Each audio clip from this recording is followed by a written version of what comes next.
nástroje odložíme. My teraz odložíme nástroje.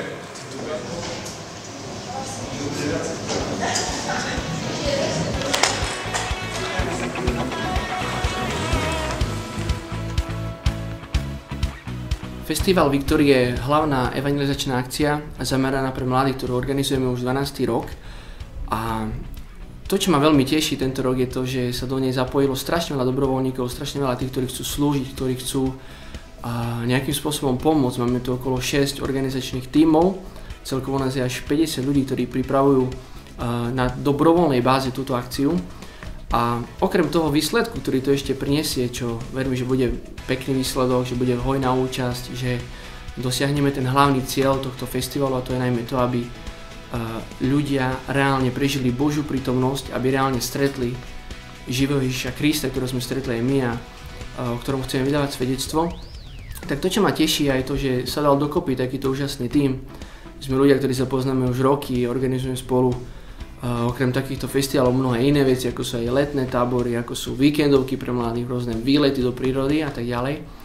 A je vždy fajn, keď sa priatelia stretnú a majú nejaký spoločný cieľ.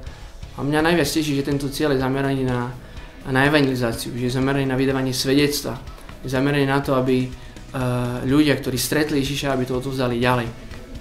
O čom bude toto Victory? Toto Victory bude špeciálne tým, že sa chceme zamerať na pojem radikality. Uvedomujeme si, že čím ďalej ide svet, čím ďalej sa spoločnosť vyvíja, tým je potrebnejšie hlbšie zapustiť korene do dobrej zeme.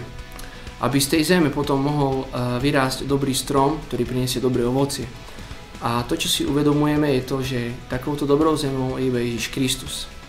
Dnes máme strašne veľa možností, ako zareagovať na veci, ako si vybrať z množstva ponúk, ktoré dnešná spoločnosť ponúka. A to, čo zistujeme už dlhodobo, je, že keď človek postaví svoj základ na veciach, ktoré sú pominuteľné, na veciach, ktoré prinesú len nejaký jednoduchý alebo povedané taký rýchly zážitok, tieto veci rýchlo odídu a život prestáva mať zmysel. Život mladého človeka stráca stabilitu, stráca nasmerovanie, stráca pevný bod.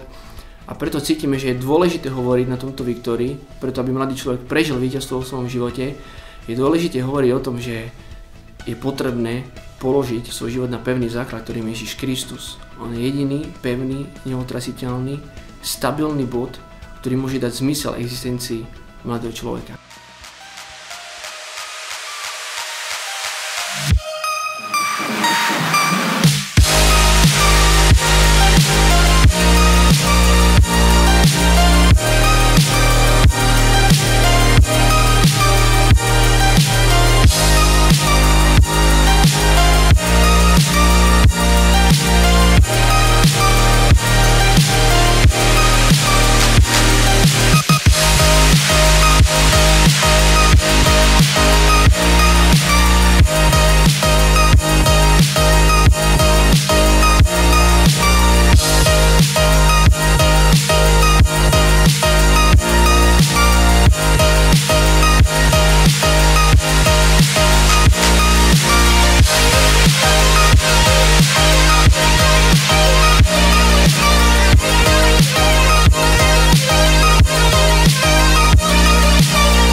Takže dnes tu bol festival pre mladých Victory, bol to už 12. ročník teda a momentálne sme už v závere, kedy sa skončil teda koncert kapely SPAK Music. Prosto je to akcia, kde je spojené tá radosť, možno aj dobrý koncert, možno dobré svetla, dobrá technika, skvelý tím ľudí, ktorí to pripravujú spojený s modlitbou. Čiže je to podľa mňa super, že to človek vie nájsť na jednom mieste. Čiže určite by som to odporúčil ľuďom prísť a stráviť taký fajn večer modlitby a radosti. Tento deň sa tu diali veľké veci. Menili sa životy mladých ľudí, verím v to. A dialo sa tu to, že z toho môjho uhla pohľadu veľa mladých ľudí sa zapojilo do organizácie niečoho dobrého a nesedeli doma, nepozerali televízor, nesedeli za Facebookom alebo inými vecami, ktoré iba pohlcujú čas, ale venovali sa niečomu, čo zostane a čo má vyšší level, ako je to, čo by robili doma, jednoducho povedané. Keby urobila kamera takto 360 stupňov asi pred hodinou, tak by som povedala rovno do kamery, áno, má to zmysel, pozrite sa na týchto mladých ľudí, pozrite sa, čo sa tu deje, pozrite sa, koľko ľudí tu prišlo, aké majú tváre, akí sú šťastní, aká je tu atmosféra a nemusím povedať, či to má zmysel. Tento nebol fajn, máme za sebou Viktory, hlavnú akciu pre mladých, do ktorej sme investovali mesiace energie, veľa vecí, ktoré sme museli zabezpečiť a čo sa to dialo.